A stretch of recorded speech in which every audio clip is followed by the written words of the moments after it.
Hello student, स्वागत है आपका आईसीटी वर्चुअल क्लासेस में। मैं हूं कविता, आपकी बायो टीचर। उम्मीद करती हूँ आप सभी अच्छे होंगे और स्वस्थ होंगे।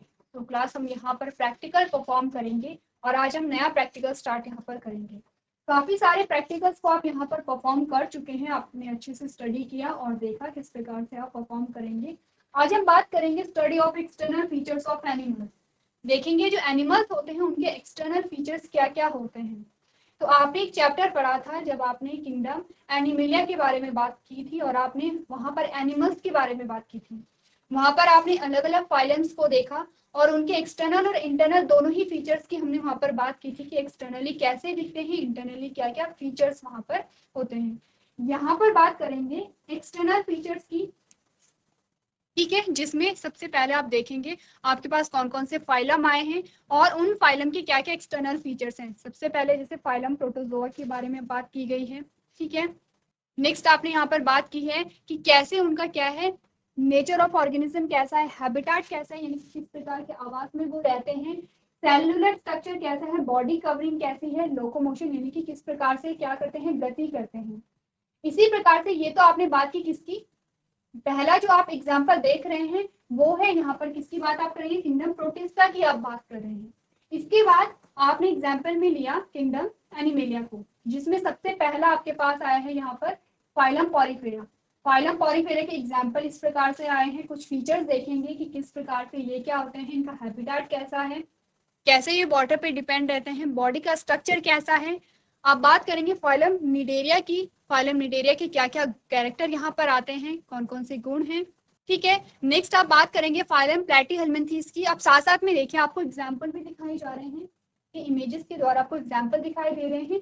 ये आपका क्या है, क्लासिफिकेशन पूरा आपके पास आ जा रहा है कि कौन सा किंगडम है, किस किंगडम से बिलोंग करते हैं, कौन से फाइलम से बिलोंग करते हैं, क्लास, ऑर्डर, फैमिली, जीनस और लास्ट में स्पीशीज। आपने जब चैप्टर पढ़ा था, जब आपने थ्योरी पोर्शन पढ़ा था, तो आपने क्लासिफिकेशन पढ़ा था। क्लासिफिकेशन क्यों किया जाता है, क्या आवश्यकता है, किस प्रकार से क्लासिफिकेशन हुआ और आपके पास 5 किंगडम क्लासिफिकेशन आया है, ठीक है। तो यहाँ पर आप बात करेंगे प्लेटीहेल्मिन्थीस की। नेक्स्ट आप बात करेंगे एस्केहेल्मिन्थीस की। अगला आप फाइलम एनिलिडा की बात यहाँ पर करेंगे। तो देखिए, जो भी चीजें आप यहाँ पर पढ़ रहे हैं आप पढ़ चुके हैं ऑलरेडी।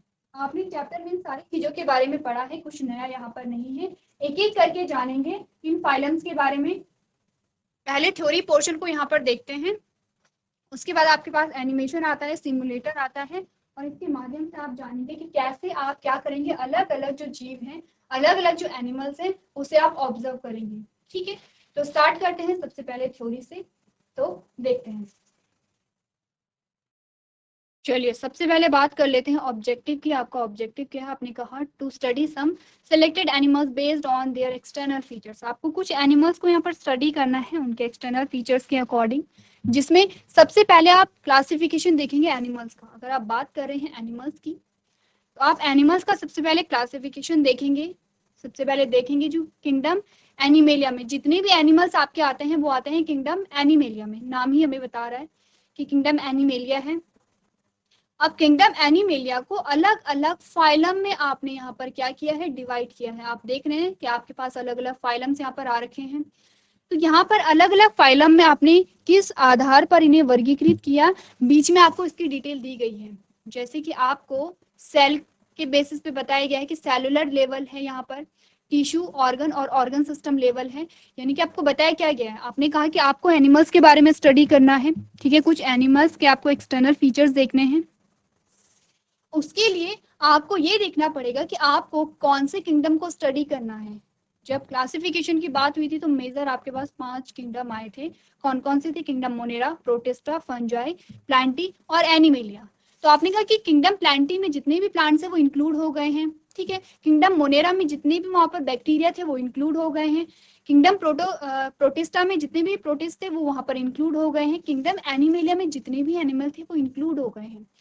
किंगडम एनिमेलिया फिर से अलग अलग भागों में आपने क्या कर दिया, विभाजित कर दिया है। कुछ ऐसे कैरेक्टर थे उनके आधार पर आपने यहाँ पर अलग अलग फाइलम बनाए हैं, ठीक है। लास्ट वाला जो कॉलम आपको फाइलम वाला दिखाई दे रहा है, ये वाला आपने बहुत सारे फाइलम यहाँ पर देखे, जैसे पॉरीफेरा है, निडेरिया है, टीनोफोरा है, प्लेटिहेल्मिन्थीस है, एस्केहेल्मिन्थीस है, एनिलिडा है, आर्थ्रोपोडा है, मोलस्का है, इकाइनोडर्मिटा, हेमिकॉर्डेटा और कॉर्डेटा। इतने सारे फाइलम आपके पास आए हैं किसके, किंगडम एनिमेलिया के। तो किस बेस पे आपने इन्हें अलग अलग ग्रुप में डाला, आपने क्यों पॉरीफेरा को अलग कर दिया है, क्यों आपने प्लेटीहेल्मिन्थेस को अलग कर दिया, या आपने क्यों एनिलिडा और आर्थ्रोपोडा को एक ही ग्रुप में नहीं डाला, क्योंकि इनमें कोई ना कोई क्या थी, भिन्नता थी, कुछ ना कुछ डिफरेंस इनमें था। तो क्या डिफरेंस था, आपने कहा कि यहाँ पे सेलुलर लेवल को देखा गया, इसके अकॉर्डिंग आपको अलग अलग जीव मिले। आपने देखा कि कौन से जीव थे जिनमें टिश्यू पाए जा रहे थे, कौन से ऐसे जीव थे जिनमें अंग बन गए हैं, कौन से ऐसे जीव थे जिनमें अंग तंत्र बना है। सिमिट्री आपने देखी, दो प्रकार के, रेडियल और बायलेटरल आपने देखी। ठीक है, बॉडी कैविटी और सीलोम आपने देखा कि सीलोम प्रेजेंट है या नहीं है। ठीक है, तो इस आधार पर आपके पास कितने यहाँ हैं, टोटल आपके पास इतने फाइलम आए हैं। एक बार देखिए इस फ्लो चार्ट को, अगर आपने नोट नहीं किया है अभी तक, आपने चैप्टर में नहीं पढ़ा है, तो एक बार जल्दी से इस फ्लो चार्ट को आप नोट कीजिए और आपको सारे फाइलम के नाम याद होने चाहिए। प्लस सीक्वेंस वाइज ध्यान रखिए, जो आपको फाइलम के नाम बताए गए हैं वो सीक्वेंस वाइज बताए गए हैं, आपको आगे पीछे नहीं करना है, क्योंकि ये जो सीक्वेंस आपको बताया गया है ये विकास के क्रम को दर्शाता है कि जो यहाँ पर एनिमल थे, जो जंतु थे, उनमें डेवलपमेंट कैसे हुआ, विकास कैसे हुआ, वो ये जो सीक्वेंस है वो आपको बताते हैं। जैसे कि आपने कहा कि सबसे प्रिमिटिव, सबसे पुराना फाइलम था पॉरीफेरा, ठीक है, सबसे पुराना था तो सबसे सिंपल भी था। उससे थोड़ा सा एडवांस आया निडेरिया, जो सेकंड नंबर पे आपको दिया गया है, उससे थोड़ा सा एडवांस हुआ टीनोफोरा, जो थर्ड नंबर पे आपको दिया गया है। इस प्रकार से आपको करना है क्या है, सीक्वेंस वाइज ध्यान रखना है। चलिए, तो आपने देख लिया होगा इस चार्ट को। यहाँ पर सबसे पहले जो आपको बताया गया है वो बात की गई है किंगडम प्रोटिस्टा की। ठीक है, किंगडम प्रोटिस्टा का एग्जाम्पल आपको दिया गया है और यहाँ पर एग्जाम्पल लिया गया है अमीबा। ठीक है, अमीबा के एक्सटर्नल फीचर्स आपको देखने हैं, यानी कि बाहरी जो गुण होते हैं वो आपको देखने हैं। सबसे पहले क्लासिफिकेशन देख लेते हैं अमीबा का। आप बचपन से अमीबा का एग्जाम्पल पढ़ते चले आ रहे हैं, जब भी आपने यहाँ पर अलैंगिक जनन की बात की है, उसमें आपने बाइनरी फिजन की बात की, तो आपने अमीबा को हमेशा पढ़ा है। तो देख लेते हैं अमीबा कि कौन सी किंगडम, कौन से फाइलम से बिलोंग करता है। आपने कहा किंगडम प्रोटिस्टा है, फाइलम अमीबोजोआ है, ठीक है, क्लास है इसकी ट्यूबुलिनिया है, ऑर्डर है इसका ट्यूबुलोनिडिया है, फैमिली इसकी अमीबिडी है, जीनस इसका अमीबा है, स्पीसीज का प्रोटियस है। ठीक है, ये तो हुआ अमीबा का क्लासिफिकेशन। अब इसकी संरचना सबसे पहले देखिए, आप बनाते चले आ रहे हैं अमीबा को, आप देखिए अमीबा के कौन कौन से पार्ट्स यहाँ पर होते हैं। सबसे बाहर आपको सेल मेम्ब्रेन यहाँ पर दिखाई गई है। ठीक है, सेल मेम्ब्रेन के बाहर बाद आपको जो अंदर आप देखते हैं तो आपको साइटोप्लाज्म देखने को मिला है। ठीक है, एक्टोप्लाज्म और एंडोप्लाज्म यहाँ पर होता है, जिसे आप साइटोप्लाज्म कहते हैं। न्यूक्लियस आपको यहाँ पर दिखाया गया है। फूड वैक्यूल्स यहाँ पर प्रेजेंट होते हैं, कॉन्ट्रैक्टाइल वैक्यूल भी प्रेजेंट होते हैं, और ये जो प्रोजेक्शन होते हैं इस प्रकार से आप इसे स्यूडोपोडिया कहते हैं। क्या काम होता है स्यूडोपोडिया का, लोकोमोशन में होता है, प्लस फूड को कैप्चर करने के लिए, यानी कि भोजन को पकड़ने के लिए भी इंपॉर्टेंट होता है। तो ये तो था एक जनरल सा आइडिया जो आप स्ट्रक्चर को देख करके लगा सकते हैं।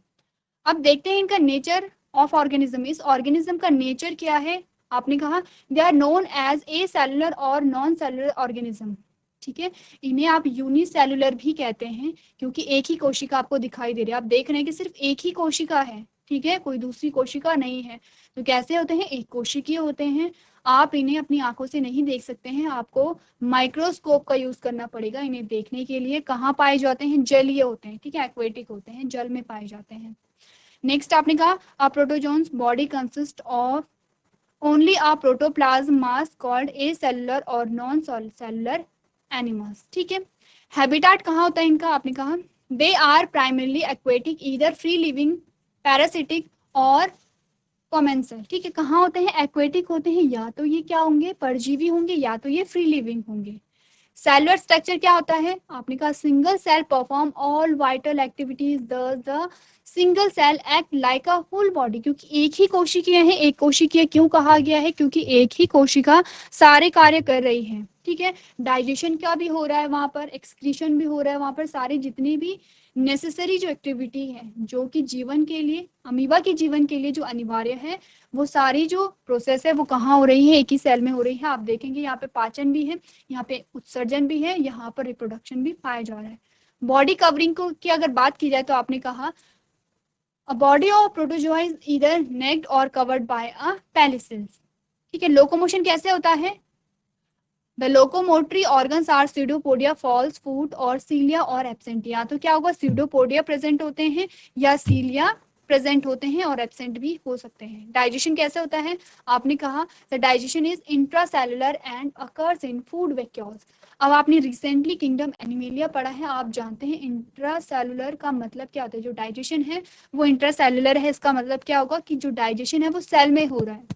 जो एडवांस होते हैं जीव, उनमें जो डाइजेशन होगा वो कहाँ पे होता है, डाइजेस्टिव सिस्टम में होता है। लेकिन जिसमें डाइजेस्टिव सिस्टम नहीं पाया जाता है, उनमें जो डाइजेशन होगा वो कहाँ पर होता है, सेल में होता है। तो ये कुछ फीचर्स हैं किसकी, अमीबा के, आप इन्हें देखिए और नोट कीजिए।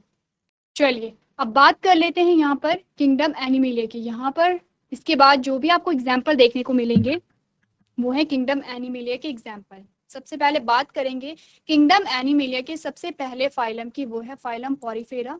ये आपके पास आता है पॉरीफेरा का क्लासिफिकेशन, ठीक है। जो फाइलम पॉरीफेरा है उसमें आपने देखा किंगडम एनिमेलिया से बिलोंग करता है। फाइलम आप एक बार देख लीजिए। आपको यहाँ पर जो क्लासिफिकेशन दिया गया है वो अलग अलग जो एग्जाम्पल है आपके पॉरीफेरा के उनका दिया गया। जैसे कि ये जो क्लासिफिकेशन है वो साइकॉन का होगा, ठीक है। ये वाला जो क्लासिफिकेशन है वो साइकॉन का होगा। ये वाला जो क्लासिफिकेशन है वो स्पॉन्जिया का होगा। और ये जो आपके पास क्लासिफिकेशन आया है स्पॉन्जिला का आया है। कंफ्यूज नहीं करेंगे कि आपको इतने सारे क्लासिफिकेशन क्यों दिए गए हैं, क्योंकि पॉरीफेरा एक क्या है, फाइलम है। इसके अंदर बहुत सारे एग्जाम्पल आप पढ़ते हैं। ये कुछ एग्जाम्पल आपको 3 एग्जाम्पल यहाँ पर दिए गए हैं, साइकॉन है, यूस्पॉन्जिया है और स्पॉन्जिला है, ठीक है। तो ये वाला जो क्लासिफिकेशन है वो किसका होगा, यहाँ पे साइकॉन का होगा। यानी कि इसका जो क्लासिफिकेशन है वो ये है, किंगडम एनिमेलिया है, फाइलम पॉरीफेरा है, क्लास है कैलकेरिया है, ठीक है। ऑर्डर इसका क्या है, ल्यूकोसोलिनिडा है। फैमिली इसकी क्या है, साइकेडी है। जीनस इसका साइकॉन है, स्पीशीज इसकी साइकॉन सिलेटम है, ठीक है। इसी प्रकार से आपने यहाँ पर स्पॉन्जिया का और स्पॉन्जिला का क्या करेंगे, जो क्लासिफिकेशन है वो देखेंगे। आपको क्लासिफिकेशन मस्ट होता है, इंपॉर्टेंट है, आपको क्लासिफिकेशन यहाँ पे पता होना चाहिए। इतनी बात क्लियर है, ये है क्लासिफिकेशन। ये हमारे पास कुछ एग्जाम्पल आते हैं। आप कुछ कैरेक्टर्स यहाँ पर देख लेते हैं, जैसे कि ओल्डेस्ट एनिमल स्पीशीज क्यों कहा गया है ओल्डेस्ट एनिमल स्पीशीज, क्योंकि आपने कहा कि जो किंगडम एनिमेलिया है उसका सबसे पुराना जो फाइलम है वो आपके पास आया है पॉरीफेरा। तो इसके जो जीव होंगे वो भी क्या होंगे, सबसे पुराने होंगे। आपने कहा sponges are regarded as one of the oldest animal species, सबसे पुराने एनिमल इन्हें माना जा रहा है, ठीक है। They are commonly known as sponges. Commonly क्या कहते हैं, इनका सामान्य नाम क्या है, स्पॉन्जेस है, ठीक है। सामान्य नाम इनका क्या है, स्पॉन्जेस है। नेक्स्ट है मल्टी सेलुलरिटी, यानी कि despite being multi cellular they are among the simplest creatures without any tissue और ऑर्गन। क्योंकि यहाँ पर इनमें सिर्फ सेल्स पाई जा रही हैं, जो पॉरीफेरा के जो जीव हैं इनमें सिर्फ सेल्स पाई जा रही हैं। इनमें ना ही ऊतक बने हैं और ना ही इनमें अंगों का निर्माण हुआ है, ठीक है। हैबिटेट क्या होगा इनका, क्योंकि आपने क्या कहा, आपने कहा कि आप सबसे प्रिमिटिव फाइलम के बारे में बात करें तो ऑब्वियसली बात है एक्वेटिक होंगे, अभी तक पानी में है। आपने कहा sponges close relationship with water requires an aquatic environment to survive, क्योंकि पानी में ही पाए जाते, कंप्लीटली कैसे हैं, एक्वेटिक हैं, पूर्ण रूप से कैसे हैं, जलीय हैं, ठीक है। नेक्स्ट डिपेंडेंसी ऑन वाटर, यानी कि पानी पर इनकी निर्भरता कैसे होती है। आपने कहा water is crucial for nutrition, gases exchange and excretion, क्योंकि सारी ही जो प्रोसेस है जो कि जीवन के लिए अनिवार्य है, सारी प्रोसेस के लिए इन्हें क्या चाहिए, पानी चाहिए। न्यूट्रिशन है, इन्हें पानी चाहिए। गैसेस एक्सचेंज के लिए इन्हें पानी चाहिए।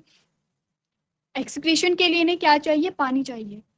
तो आपने जब चैप्टर पढ़ा और आपने स्पॉन्जेस के बारे में बात की, आपने कहा क्या होते हैं, इनमें पोर्स पाए जाते हैं, इसीलिए इन्हें क्या कह रहे हैं, पॉरीफेरा कह रहे हैं। यानी कि pores bearing animals are known as porifera. वो एनिमल जिनमें पोर्स पाए जाते हैं, जिनकी पूरी बॉडी में छिद्र पाए जाते हैं, वो पॉरीफेरा होते हैं।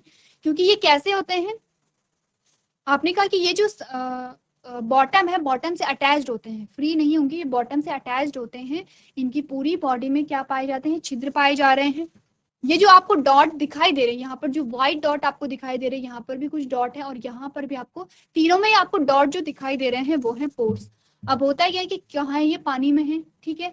पानी में तो क्या होगा, पानी इन पोर्स के माध्यम से अंदर जाएगा और पानी अपने साथ साथ क्या लेके जाएगा, फूड पार्टिकल्स, जो भोज्य पदार्थ है, जो भी इनका भोजन होता है, भोजन को भी अपने साथ साथ अंदर लेके जाता है और भोजन के साथ साथ गैसेस को भी अंदर लेके जाएगा। ठीक है, अंदर लेके जाएगा। अब पानी क्या है, यहाँ से बाहर निकल जाएगा, यानी कि पानी ने एंटर किया साइड से और पानी निकला ऊपर से। तो जब पानी ने एंटर किया तो अपने साथ क्या लेके आया, फूड पार्टिकल्स, भोज्य पदार्थ को लेके आया, गैसेस को लेके आया। और जब पानी बाहर गया तो अपने साथ जो वेस्ट मटेरियल था, क्योंकि अगर भोजन ग्रहण किया है, अगर डाइजेशन हुआ है तो यहाँ पर वेस्ट मटेरियल भी होगा, तो यहाँ पर उत्सर्जन भी होता है, तो उत्सर्जन यहाँ पर हो जाता है। तो आपने कहा ऑस्टिया कहते हैं इन छिद्रों को, ऑस्टिया से एंटर हुआ और ऑस्कुलम से बाहर निकल जाता है। ये जो बीच की कैविटी होती है इसे ऑस्टियोसील हमने कहा था। ठीक है, चलिए, तो हमने कहा कि यहाँ पर क्या हो रहा है, न्यूट्रिशन, यानी कि न्यूट्रिशन भी पानी से होगा, गैसेस एक्सचेंज भी पानी से ही होगा, एक्सक्रीशन भी पानी से होगा। तो बिना पानी के ये सरवाइव नहीं कर पाते हैं। बॉडी स्ट्रक्चर की अगर हम बात करें, आपने कहा the bodies of sponges have a numerous ostia also known as pores और होल्स। जो पोर्स, जिन छिद्रों की हम बात कर रहे थे उसे आपने ऑस्टिया नाम दिया है। अब ध्यान दीजिए, ये हम क्या कर रहे हैं, हम पूरे पॉरीफेरा के कैरेक्टर को ले रहे हैं, किसी एक एग्जाम्पल को लेकर के नहीं पढ़ रहे हैं, बल्कि पूरे पॉरीफेरा के कैरेक्टर को आप ले रहे हैं। ठीक है, आपने कहा sponge body structure enable water to flow through the body, filtering out food and absorbing dissolved oxygen while removing waste. यही चीज हमने डिस्कस की है कि क्या होता है कि जो ऑस्टिया है, ऑस्टिया से पानी अंदर आता है, जो छिद्र है उसका नाम है ऑस्टिया। ऑस्टिया से पानी अंदर आया, अपने साथ भोज्य पदार्थ और ऑक्सीजन लेके आया। और जो ऑस्कुलम है, जो टॉप वाला है, जो ऑस्कुलम है, वहां से पानी बाहर निकला और अपने साथ वेस्ट मटेरियल भी लेके चला गया है। ठीक है, अब है लैक ऑफ स्पेशलाइज्ड सिस्टम। इनमें कोई स्पेशलाइज्ड सिस्टम नहीं है। आपने कहा this phylum of organism lack specialised neurological, circulatory और डाइजेस्टिव सिस्टम। ना ही इनमें सेंस ऑर्गन है, ना ही सर्कुलेटरी सिस्टम है, ना ही इनमें पाचन तंत्र पाया जा रहा है। Instead, they possess a water transportation or canal system that handle gas exchange, digestion and excretion. आपने कहा कि इनमें कुछ भी नहीं पाया जा रहा है, सेंस ऑर्गन नहीं है, इनमें परिसंचरण तंत्र नहीं है, इनमें पाचन तंत्र नहीं है, लेकिन इनमें सारी चीजें हो रही हैं। ये अपने भोजन को भी ग्रहण कर रहे हैं, ये क्या कर रहे हैं, श्वसन की क्रिया भी इनमें हो रही है, क्योंकि गैसेस को भी क्या कर रहे हैं, ले रहे हैं, गैसेस एक्सचेंज यहाँ पर हो रही है। आपने कहा डाइजेशन यहाँ पर हो रहा है, एक्सक्रीशन यहाँ पर हो रहा है, किसके द्वारा, वाटर कैनाल सिस्टम के द्वारा। तो ठीक है, तो ये सारी चीजें हो रही हैं वाटर कैनाल सिस्टम के द्वारा। वाटर कैनाल सिस्टम क्या है, वही सिस्टम जो अभी तक हमने डिस्कस किया है। आपने कहा कि पानी एंटर हुआ, पानी बाहर गया, तो ये पूरा जो सिस्टम है इसे वाटर कैनाल सिस्टम कह रहे हैं। और यहाँ पर पूछा भी जाता है कि वाटर कैनाल सिस्टम किसका फीचर है, आप कहेंगे फाइलम पॉरीफेरा का। बॉडी सिमेट्री की अगर हम बात करें, आपने कहा the bodies of sponges lack symmetry and have a modified shape to maximise the efficiency of water flow through the inside central flow. तो यहाँ पर आपको सिमेट्री देखने को नहीं मिलती है। सिमेट्री आपने दो प्रकार की पढ़ी थी। ठीक है, उसमें आपने क्या पढ़ा, आपने कहा या तो ए सिमेट्री हो गया, तो कोई सिमेट्री नहीं है, या तो बायलेटरल सिमेट्री है या रेडियल सिमेट्री है। तो क्या होता है बायलेटरल और रेडियल, आपने कहा कि अगर कोई भी ऑर्गेनिज्म आपके पास है, ऐसे कितने स्थान है या ऐसे कितने प्लेन हैं कि आपने सेंटर से कट किया, आपने सेंटर से काटा और आपके पास दो बराबर भाग आए। दो बराबर भागों का मतलब सिर्फ क्वांटिटी से नहीं है, बराबर भागों का मतलब है कि जो ऑर्गन के जो ऑर्गन्स हैं उस ऑर्गेनिज्म के, यानी उस जीव के जो अंग हैं, वो दोनों पार्ट में बराबर होने चाहिए। जैसे कि अगर हम अपना एग्जांपल लें, अगर हम अपने आप को बीचों बीच से, सेंटर से दो भागों में डिवाइड करते हैं, तो आपकी राइट और लेफ्ट साइड में बराबर ऑर्गन आते हैं। एक एक हाथ, एक एक आंख आपकी आई, ठीक है, एक एक पैर आपके आए, इस प्रकार से। तो आपने कहा इस प्रकार की सिमेट्री अगर आपकी पूरी बॉडी में सिर्फ एक ही ऐसा स्थान है, एक ही ऐसा प्लेन है जहां से आप दो बराबर भागों में विभाजित कर पाते हैं, उसे आप बायलेटरल सिमेट्री कहते हैं। कुछ ऐसे भी जीव होते हैं कि आप किसी भी स्थान से, किसी भी जगह से, किसी भी प्लेन से आप कट करें तो आपको दो बराबर भाग ही वहां पर मिलते हैं, उसे आप कहते हैं रेडियल सिमेट्री। लेकिन स्पॉन्जेस में इस प्रकार की कोई भी सिमेट्री नहीं पाई जा रही थी। तो अब देखिए स्पॉन्जेस के जो कैरेक्टर हैं उन्हें एक बार आप रीड कीजिए। चलिए, नेक्स्ट जो फाइलम हमारे पास आता है दैट इज फाइलम निडेरियम। ठीक है, ये एग्जाम्पल आपके पास आया हाइड्रा का। आपने हाइड्रा के बारे में बहुत बार पढ़ा है। हाइड्रा जब भी आप पढ़ते हैं यहाँ पर अलैंगिक जनन के बारे में और आप बात करते हैं बर्डिंग की, आपने कहा अलैंगिक जनन के प्रकार हैं जिसमें एक प्रकार था बर्डिंग। उसका एग्जाम्पल जब भी आपने देखा, आपने हाइड्रा की बात की है, आपने हाइड्रा का स्ट्रक्चर भी देखा है, कैसे हाइड्रा में बर्डिंग होती है, आपने ये भी देखा है। अब आप ये जानते हैं कि जो हाइड्रा है वो कहाँ से बिलोंग करता है, किंगडम एनिमेलिया से, फाइलम निडेरिया से। ठीक है, इतनी बात क्लियर है। क्लास क्या है, हाइड्रोजोआ है। ऑर्डर इसका क्या है, एंथोफिकेटा है। ठीक है, फैमिली है इसकी हाइड्री, जीनस है इसका हाइड्रा, और स्पीशीज है इसके हाइड्रा वल्गैरिस। ये इसका क्या हुआ, क्लासिफिकेशन हुआ। आप जनरल जो कैरेक्टरिस्टिक्स हैं वो देख लेते हैं। फाइलम आपने कहा जो निडेरिया है, also known as a coelenterata, coelenterata भी हम इसे कहते हैं। Comprise a diverse group of aquatic organism. अब जो यहाँ पर निडेरिया या जो सिलेंट्रेटा फाइलम है, इसमें भी आपके एक्वेटिक एनिमल ही आएंगे। अभी तक आप बात क्या कर रहे हैं कि जो एनिमल हैं वो अभी तक क्या थे, जल में ही थे। कैरेक्टरिस्टिक्स अगर आप देखेंगे, आपने कहा they are characterised by specialised cell called cnidocyst. इनमें क्या होते हैं, नीडोसिस्ट प्रेजेंट होते हैं, containing a stinging structures known as nematocyst. इनमें जो नीडोसिस्ट होते हैं उनमें निमेटोसिस्ट होते हैं। इनमें सिमेट्री कैसी थी, रेडियली सिमेट्री थी इनमें, कि आप किसी भी प्लेन से कट करें ये 2 इक्वल हाफ में डिवाइड हो जा रहे थे। दे कैन बी इधर सेसाइल और फ्री स्विमिंग। ये हो सकते हैं कि ये कैसे हो, सेसाइल हो और फ्री स्विमिंग हो। सेसाइल का मतलब होता है कि स्थिर, यानी कि बॉटम से जुड़े हुए हो, या फिर ये क्या होगा, फ्री लिविंग हो, फ्री स्विमिंग हो, यानी कि ये फ्लोट करते हो। जैसे कि अगर आप पॉरीफेरा की बात करें तो सेसाइल थी, बॉटम से क्या थे, जुड़े हुए थे। हैबिटेट कैसा है, primarily marine but some are fresh water. वैसे तो ये मोस्टली मरीन होते हैं, लेकिन कुछ कुछ कैसे होते हैं, फ्रेश वाटर भी होते हैं, सेसाइल और फ्री स्विमिंग होते हैं। बात कर लेते हैं नीडोसाइट्स के बारे में। आपने कहा नीडोब्लास्ट और cnidocytes found on tentacles and the body give the phylum its name. ठीक है, cnidocytes are used for prey captures, defence and anchoring. अब आपको ये बताया गया है कि जो यहाँ पर आपने फाइलम का नाम देखा, 2 नाम आपने फाइलम के देखे, निडेरिया और सिलेंट्रेटा। तो आपको ये बताया गया है कि क्योंकि इनमें नीडोब्लास्ट होते हैं, ये नीडोसाइट्स होते हैं, इसीलिए इनका नाम आपने क्या पढ़ा, आपने पढ़ा निडेरिया। कहाँ पाए जाते हैं, टेंटिकल्स में पाए जाते हैं। ठीक है, काम क्या है इनका, ये जो भी इनका प्रे होता है, इनका फूड होता है, उसे कैप्चर करते हैं, सुरक्षा में ये क्या करते हैं, यूज करते हैं। बॉडी ऑर्गेनाइजेशन इनका टिश्यू लेवल ऑर्गेनाइजेशन है। आप टिश्यू यहाँ पर आ गए हैं। Cnidarians are diploblastic and exhibit tissue level organisation. Diploblastic का मतलब है कि इनमें एक्टोडर्म और एंडोडर्म 2 जर्म लेयर पाए जा रहे हैं। Gastrovascular cavity, single apertures, the mouth on the hypostome in the center of the gastrovascular cavity. Representative organism क्या है, आपने कहा the phylum includes a familiar organism such as jellyfish, corals and sea anemones. ये क्या है, इसके representative organism है।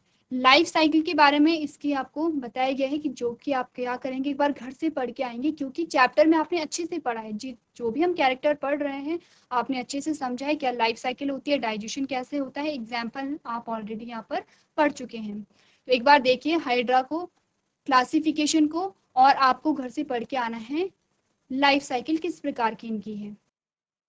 चलिए, सो क्लास आज आपने यहाँ पर बात की है कुछ एनिमल्स के बारे में। आपने देखा किंगडम प्रोटिस्टा के एग्जाम्पल आपने देखे, किंगडम एनिमलिया के एग्जाम्पल आपने यहाँ पर देखे हैं। तो आज के सेशन में हम इतना ही करेंगे। अभी तक क्लास में बने रहने के लिए आपका धन्यवाद।